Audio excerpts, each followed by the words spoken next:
most of the folks that you work with, not all, but a lot of the folks that you see this with, they've saved more than they're going to spend. Mm-hmm. Folks who have a significant net worth are sometimes the ones that will underspend. You retire typically once, and that's the only time you're ever going to do it. Mm-hmm. We retire people all the time. They're only going to take the minimum amount. They're not going to use it because they're afraid to lose it.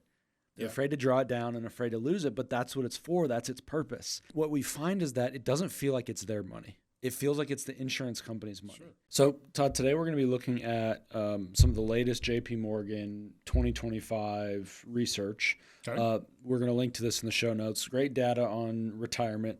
Interesting stuff. 56 pages. One page jumped out at me the most. If you love stats, this is your report. There's some good stuff in there. Cool. And, my goal is to make this stuff actionable for people. There's a lot of stuff in there that in that 56 pages is really not helpful. There's tons of data in there, but how do we make that meaningful? And so today we're going to talk about how some of that stuff works and what the actionable takeaway I think is.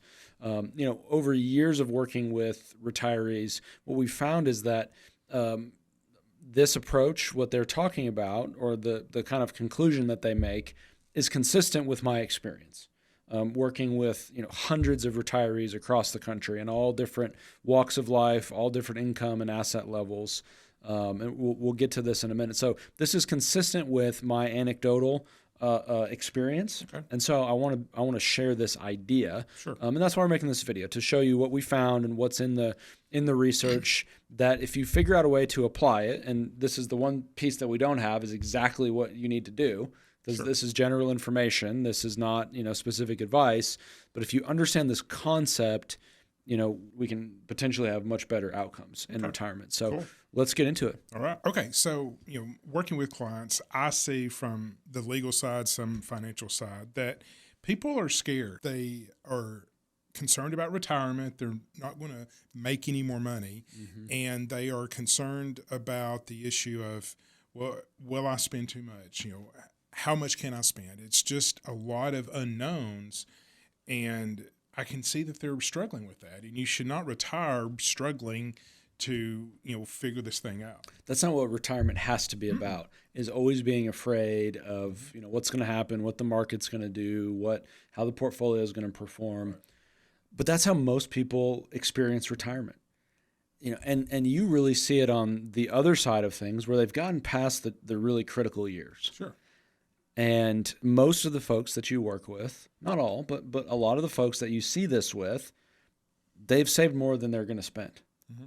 Different problems emerge at that point. However, they've gotten past that side. Yeah. But there's a whole other set of risk there. Yeah.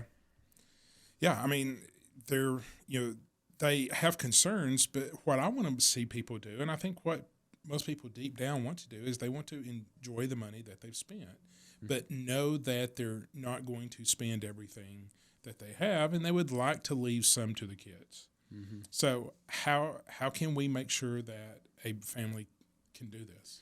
It takes planning, Todd, and that's the truth of it, right? It takes planning, and it takes having the right approach to planning. And so, what folks sometimes don't realize is that in retirement, there's really kind of two phases. You're in the end of the accumulation years when you're approaching retirement, where you're trying to just put as big of a pile of money as you can away. Then you're in the preservation and distribution phase of life. How do you make sure what you have lasts and is productive, is useful, and if you want anything to pass on, how do you do that thoughtfully? But that's a big mindset shift. Mm-hmm. That's a big challenge. And I like what you brought up at the very beginning. People are afraid to spend. Mm-hmm. The key thing there is the emotion behind it. Mm-hmm. And what we find is this kind of interesting paradox here, that folks who have a significant net worth are sometimes the ones that will underspend. Sometimes, always, the ones that we find are the most capable of spending. They could sustain a higher, RIP rate, retirement income percentage rate, which is our term for this. They tend not to, and it's behavioral things, and it's this kind of fear paradox, this psychological barriers there. What if this happens? So we need to have a system to be able to deal with this. And so what's happening here is there's this spending paradox or this confidence gap. Folks that have the assets to be able to spend as much as they need to, in a lot of cases, lack the confidence to do that. Okay. And so there's a financial issue and there's a behavioral issue.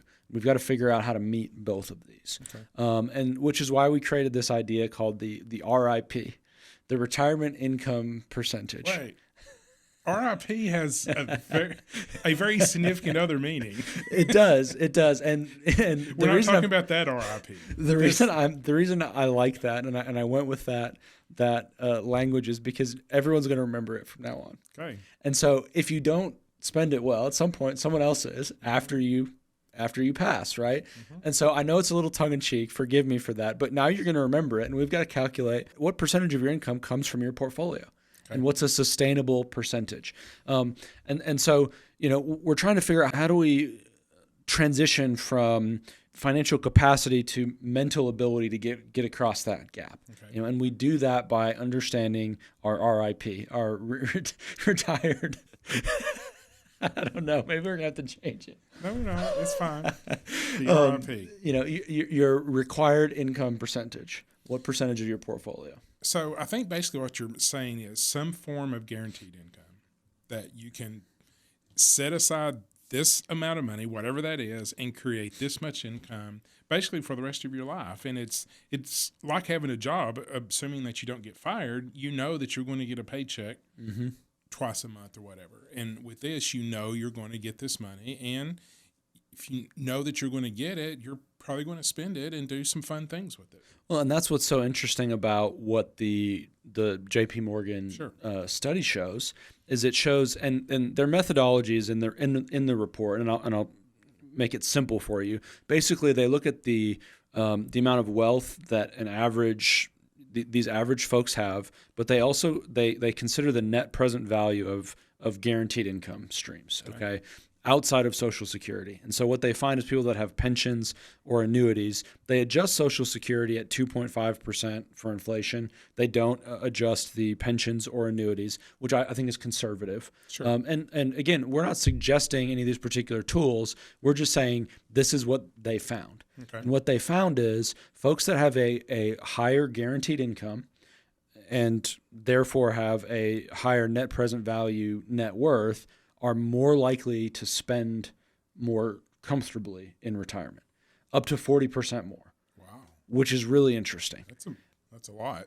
And so that was the big aha moment for me in there was this is what I've seen in my practice, but they're showing this from their data. Did these people have more confidence, more peace of mind? Maybe they're willing to spend more because they know what their baseline is. Okay. And that sounds so unsophisticated, right? A lot of the time we hear you need to, take 4% of your starting portfolio value adjusted for inflation based on the, and you're like, and I'm like, I can do that stuff in my head. Like I'm the math guy. Yeah. But I go, okay, wait a minute. I've got to translate this for real people who don't care about this stuff as much as I do. I think about $3,500 a month. Yeah. Oh, okay. And that's going to come in every single month as long as you're alive. Yeah. That's what my mom wants to hear. Sure. Real dollars. Yes. And interestingly enough, I'll be very personal. My mom has a pension. She's a teacher. She's got a great pension.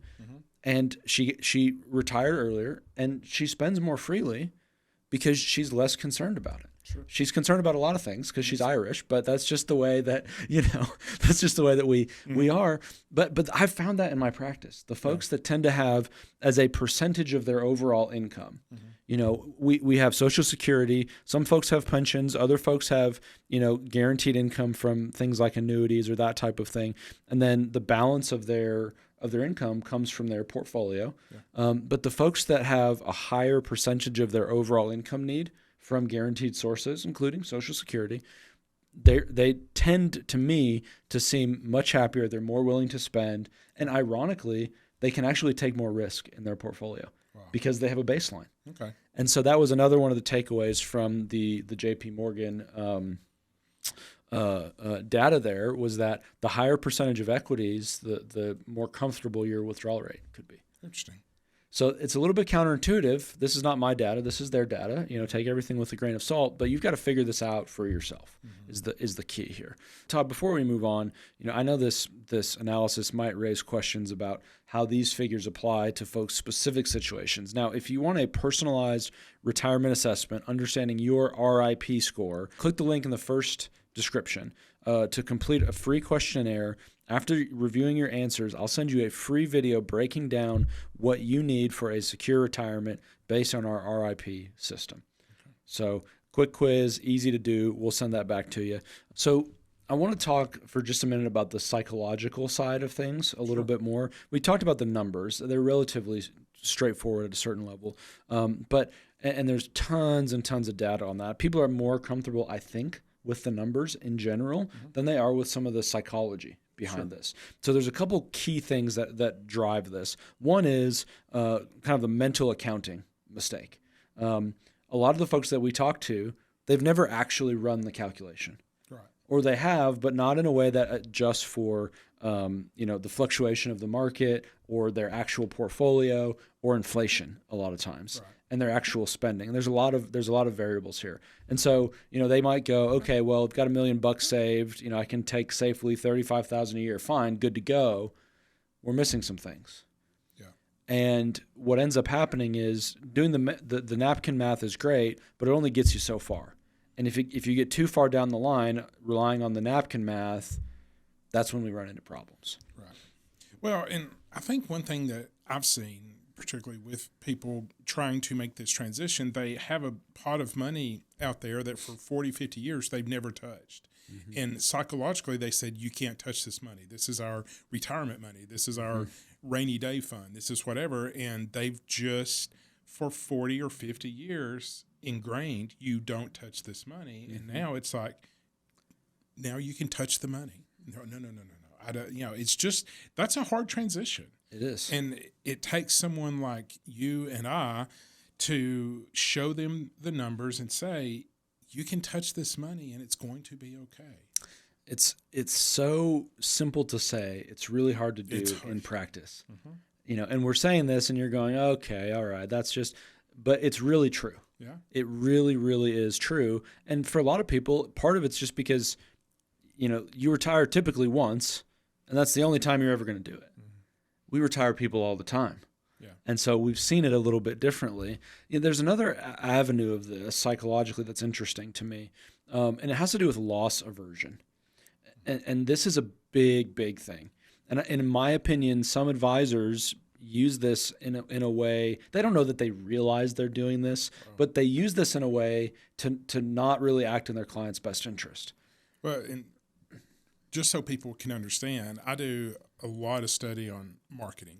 Mm-hmm. And a lot of marketing is not what you'll gain by buying this product or doing this, but you don't want to lose out. You don't want to lose that opportunity. And psychologically, they've done research about, we'll give you 3 pieces of candy or you can lose 5, in this thing. People don't want to lose. Mm-hmm. Or maybe it's the other way. We'll give you 5, but if you do this, you could lose 2. People would much rather not lose 2 than gain 5.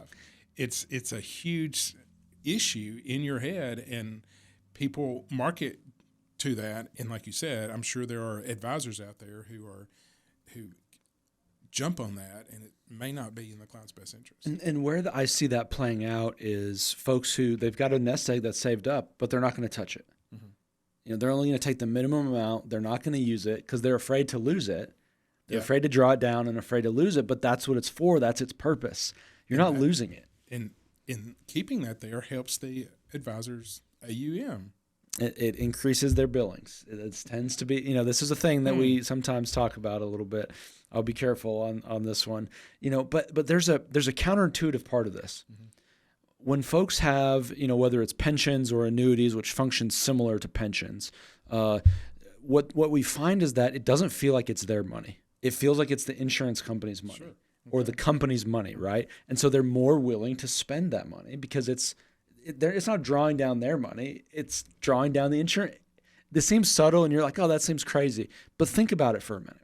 If you knew that no matter what you did, you were going to get, whatever your paycheck needed to be, in retirement for the rest of your life, you wouldn't feel bad about spending it at all.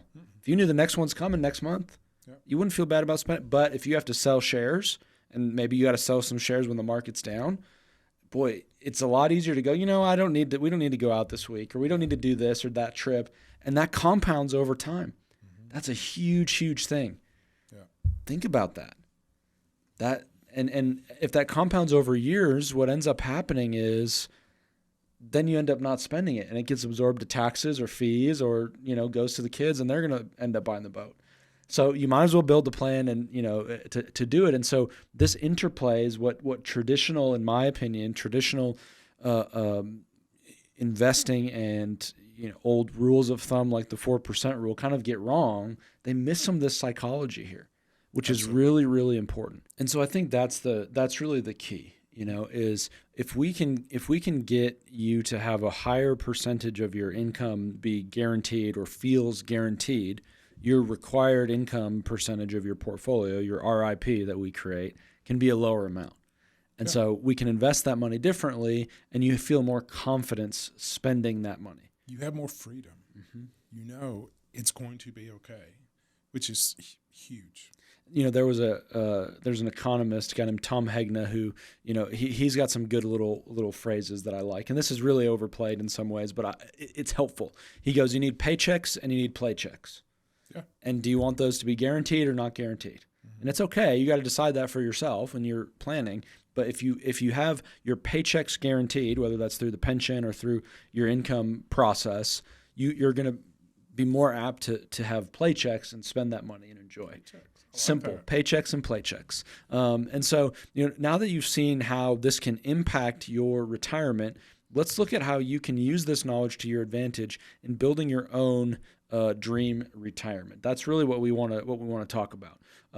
So here's the way we think about it, right? Create kind of a two-tiered system, or maybe a bucket approach is sometimes what people say.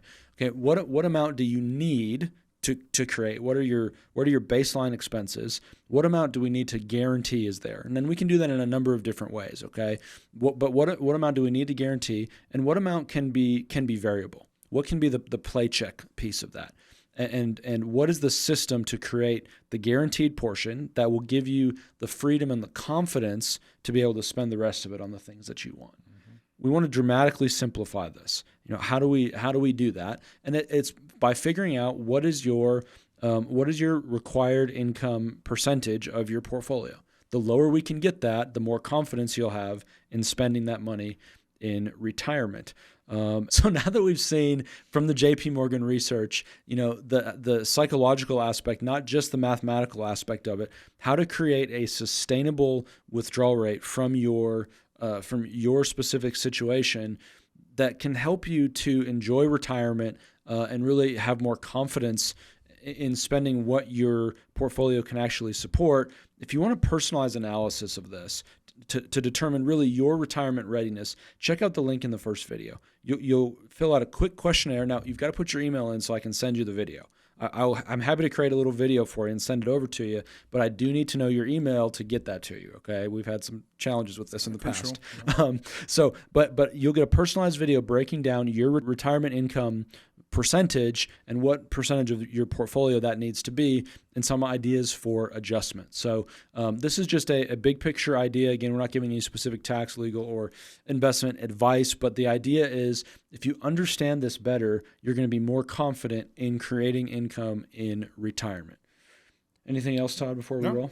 That's great information, and our goal is to help people feel better, have more confidence, and a little bit of peace of mind. Thank y'all. All right, we'll see you next time.